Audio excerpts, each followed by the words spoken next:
Meet the titmice, or tits as we usually call them. There are 7 different kinds in Britain. The long-tailed tit, the crested tit. These are found only in a few parts of Scotland. Then there's the willow tit, which likes damp woodlands. It's very like the marsh tit, and in fact it wasn't until 1900 that people realised it lived in Britain.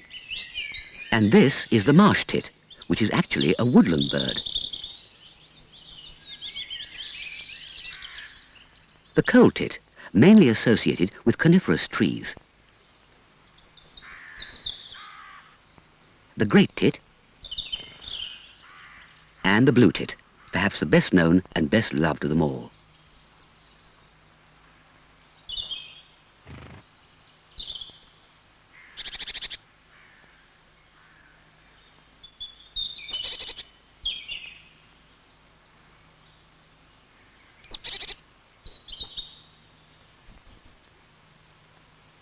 Our story begins in a winter woodland with a mixed flock of tits who've been lucky enough to come across a free handout at a time when finding food in the snow is by no means easy.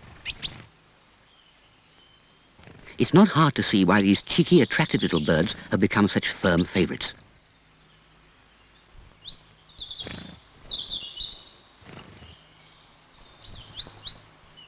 Most of us know them best as visitors to our bird tables.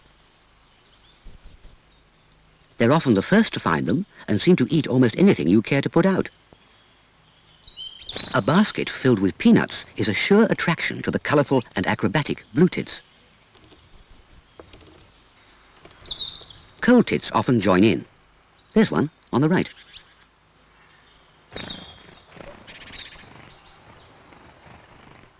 An upside-down nuthatch is hogging this feeder, while down below a jay, as furtive and wary as ever, picks up the nuts dropped by the smaller birds above. Robins often chase tits away. Ah well, it's more peaceful on the ground. Robins, in fact, don't even seem to like other robins. But nobody is going to challenge this great spotted woodpecker doing a pretty good imitation of a tit as he hangs upside down to feed. Even among the tits themselves, there's a good deal of threatening and posturing as they jostle for a good position.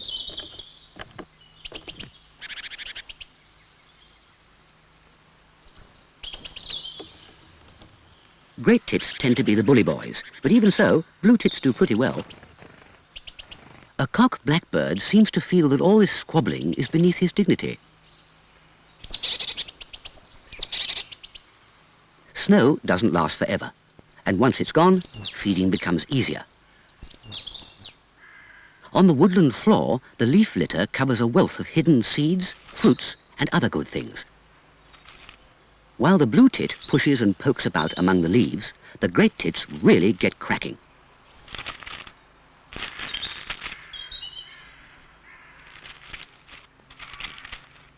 And here comes a coal tit to see what he can find. A marsh tit has joined the others, a totally misleading name since marsh tits hardly ever occur in marshes and are woodland birds.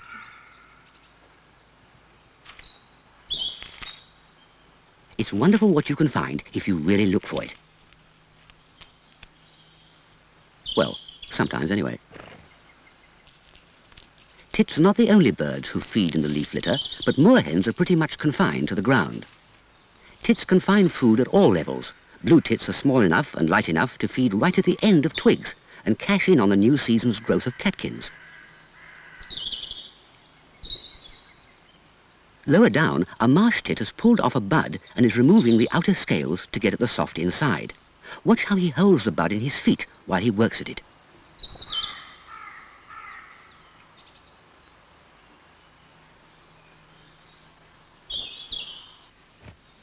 Holes and crevices conceal all sorts of things which tits like to eat.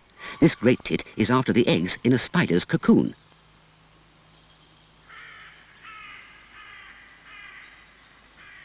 This long-tailed tit has other ideas. She's more interested in the cocoon itself, especially in the very stickiness and stretch of the fine material which is giving her so much difficulty.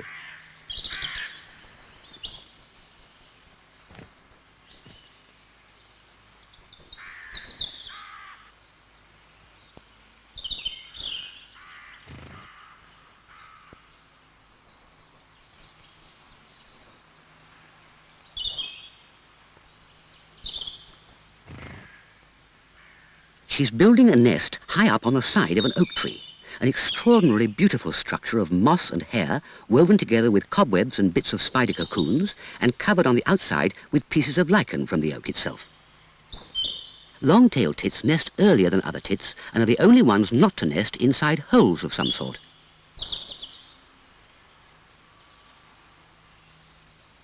Far to the north, in a forest of old Scots pine, a crested tit is calling and establishing its territory. This is the rarest of the 7 species found in Britain and is restricted to pine woodlands in a few parts of the Scottish Highlands.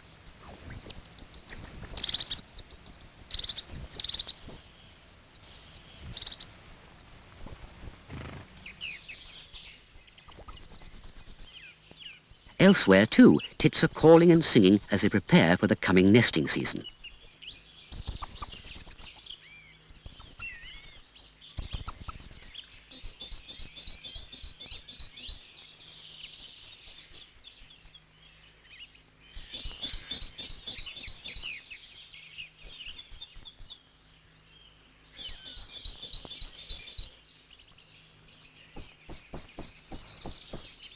As well as the song, over 50 different calls make up the great tit's vocabulary.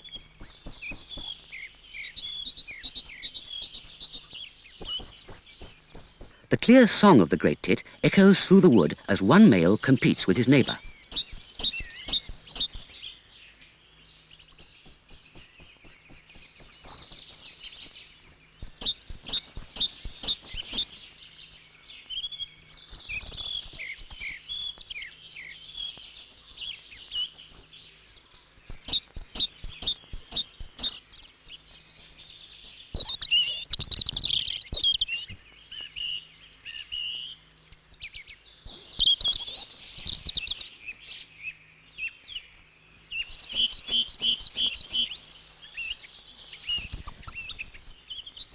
Hardly as tuneful as a robin, perhaps, but just as effective.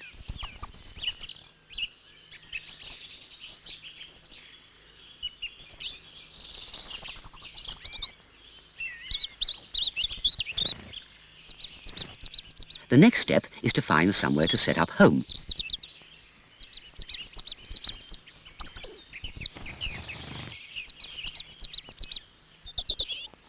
Often, the prospective nest hole requires a little extra digging out before it's entirely satisfactory. Not far away, a male marsh tit is showing interest in a likely-looking hole in an elder tree.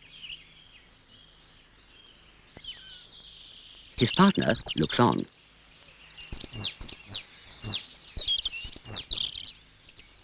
His wing-shivering display indicates to his mate that he has found a possible site.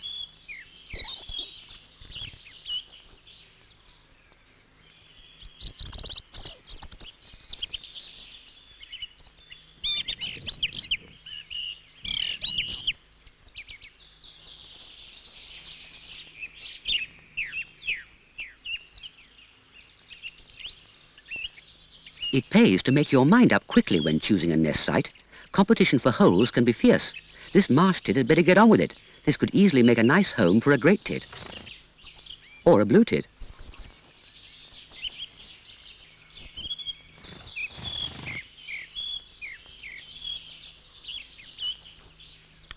Oh well, we better look somewhere else. The blue tit seems to have decided that this hole will do nicely, and begins to remove unwanted material from inside. This one is more interested in a crevice in a pine stump.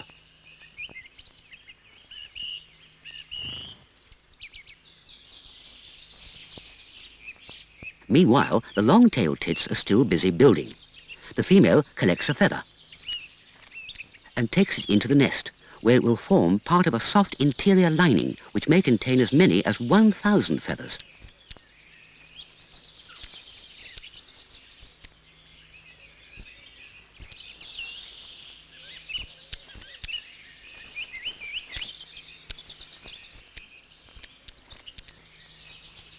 Nearby, her mate has found another spider's cocoon.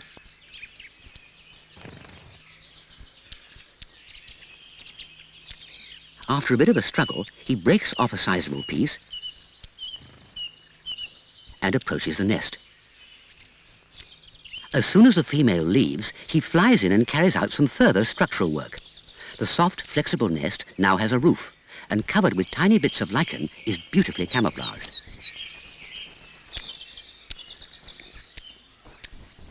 It has taken both birds about 3 weeks to build this nest. Unlike most of the other hole-nesting tits, the willow tit ignores natural holes and, choosing a rotten branch, stump or post, excavates a complete nest hole. The whole job is usually carried out entirely by the female.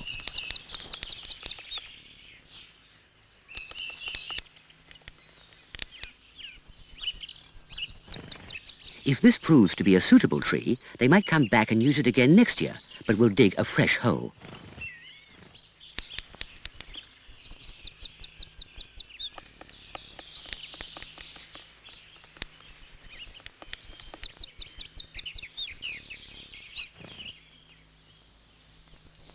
Crested tits also excavate complete holes, or, like this pair, find a crack and enlarge it into a suitable nest site.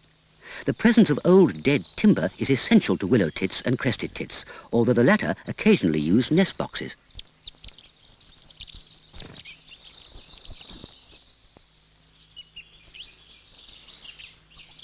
Back in our southern wood, spring moves on.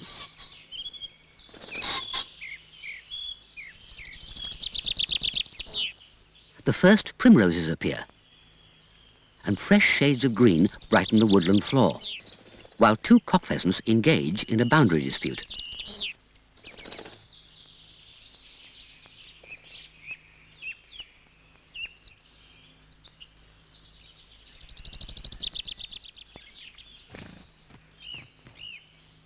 The blue tits are now building a nest in the pine stump, but this one finds a great beak full of moss is just too big to go through the front door. Leaving some outside seems the best solution. Not far away, a coal tit is also collecting moss, the main nest material used by this species.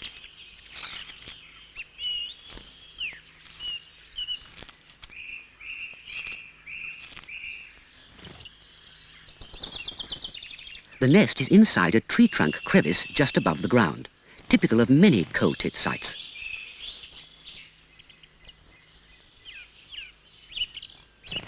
This pair have yet to lay, but the first indication of courtship feeding of the female shows that nesting will soon begin in earnest.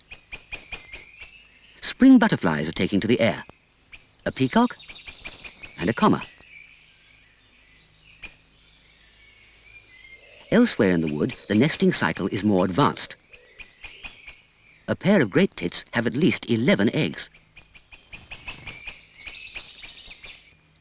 Not surprisingly, they take a bit of covering by the incubating bird.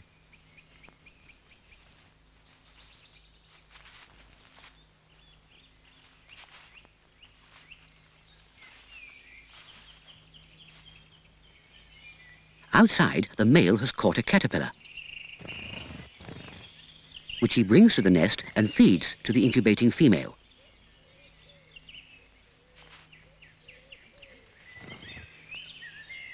The male willow tit, too, brings in a small caterpillar and passes it to his mate. Most tit nests are safe from ground predators, but a hunting weasel could spell trouble. He's small enough to get into many nest holes and is no mean climber.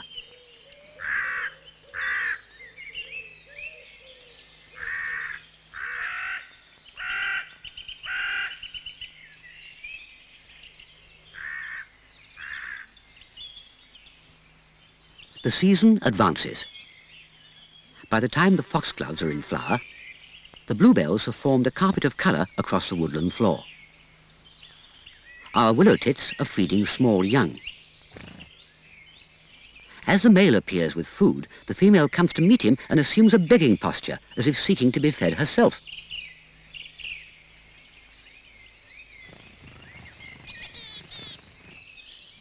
But he barely responds, and instead, ignoring his mate, moves towards the nest, where, after a pause, he finally feeds the hungry youngsters. The great tit also has small young. the male brings in food and passes it to the brooding female, and then leaves quickly. One chick refuses to be fed, but a second seems more hungry. The female leaves carrying a fecal sac, which she will drop well away from the nest site.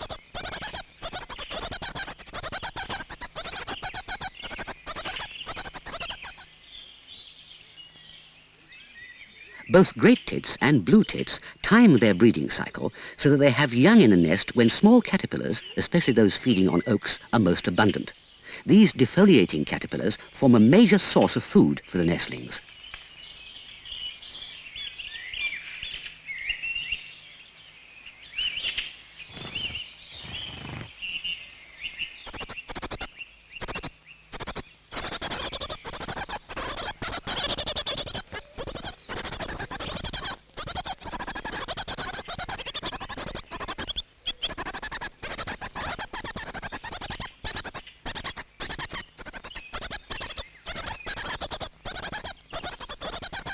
All kinds of holes may be used by nesting tits. Here, a pair of coal tits are using an abandoned sand martin hole in an old quarry face.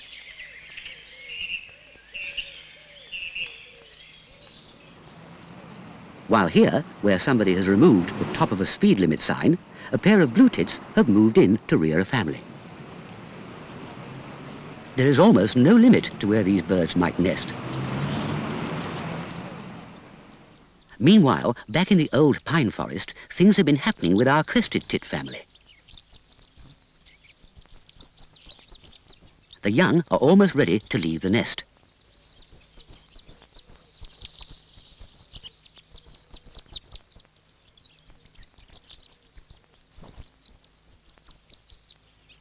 One more feed.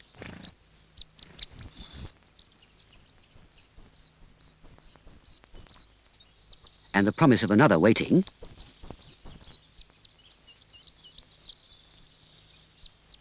And the first one is on his way.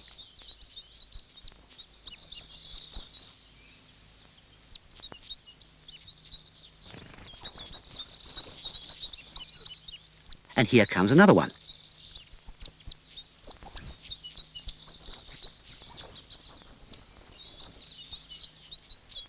And with a little encouragement, off he goes too.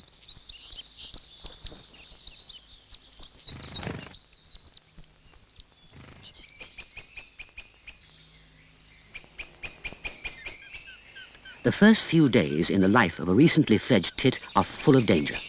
One enemy who might be lurking nearby is the sparrowhawk, a specialist in catching small birds for whom inexperienced youngsters are easy meat.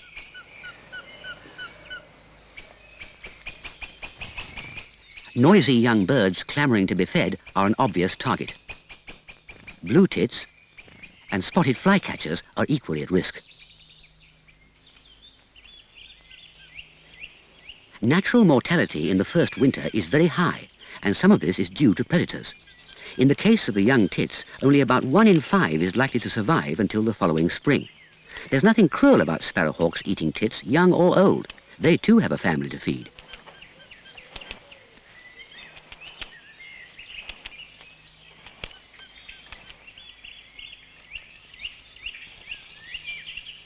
Even so, we can perhaps be forgiven for not entirely appreciating the satisfied look of this well-fed sparrowhawk chick.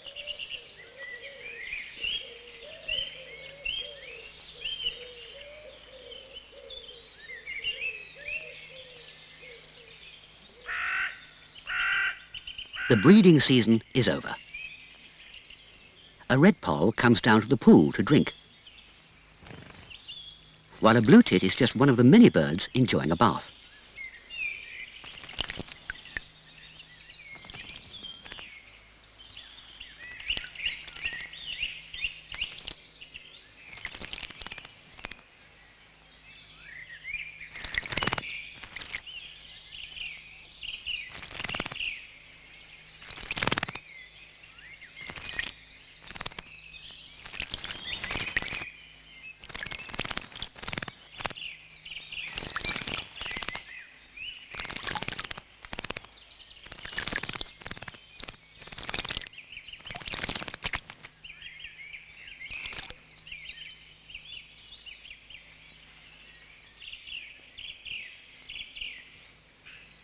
Feather care is all important. After his bath, the male goldcrest spends quite some time drying out and getting his plumage in order.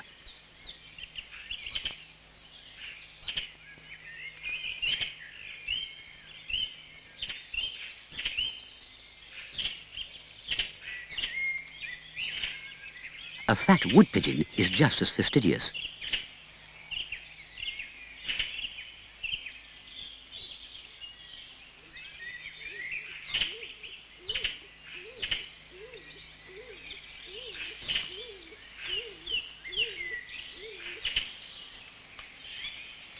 Late summer brings elderberries. These are a valuable source of food for many small birds, and blue tits are no exception.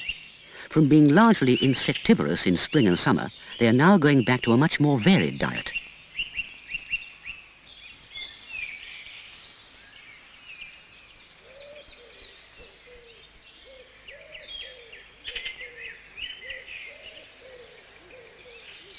Whoops!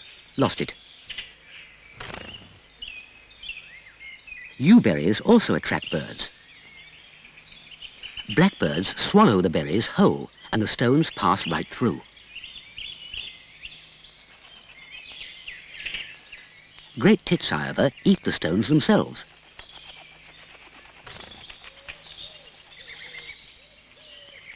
They extract the stone and leave the flesh behind.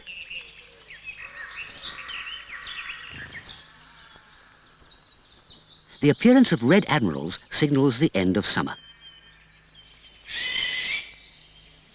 Autumn. The leaves have fallen and a grey squirrel forages on the woodland floor.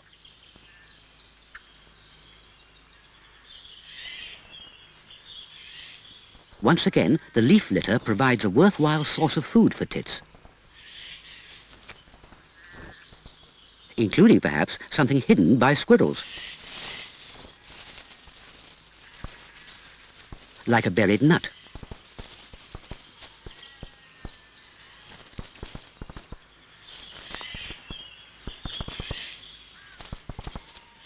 The squirrel, meantime, has found an acorn, perhaps one he buried there himself.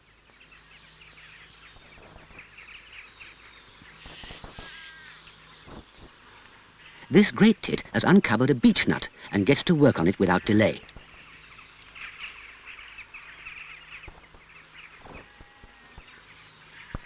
Once again, we can see how tits use their strong feet to hold the food item steady while they attack it with their short, sharp, strong bills.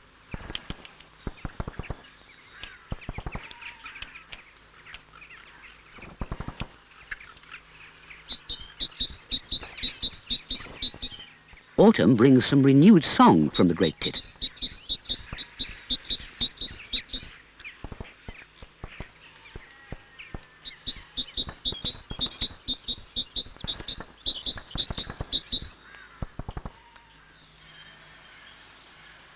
But before long, the days shorten, the temperature falls, and our story comes full circle.